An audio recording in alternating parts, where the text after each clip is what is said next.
Hey guys, it's Jay, stoneflyworks.com. We're going to talk today, tip number 2 on how to advance our thread and wrapping it down the hook shank. So again, I have the hook here, we have the shank here, then the bend, hook point right there, 4 different sections that we're really going to be talking about.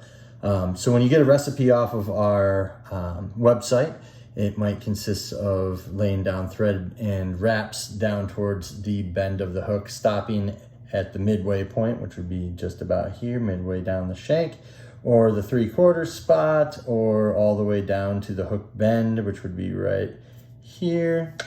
So we're going to talk about a few of those things today. The very important thing when you are first starting out tying is to have proper control over your bobbin, and that means we have proper pressure against on the thread. If we let up just a little, it'll start to unwind, and we don't want that. We always want a nice constant pressure. So when you go ahead and start off, we've tied in our thread. If you haven't seen how to do that, check out our earlier video. And now we're going to wrap consecutive wraps, one touching the other, all the way down the hook shank. And as you can see, they are consecutive. We don't have gaps or anything else like that. And that's what we want to see the whole way down. Now I'm keeping lots of pressure on this thread. As I go up and around, it's not bending, it's not moving. I just have really good, solid pressure. And we could go all the way to the hook bend, which would be right about there, just above. There we go.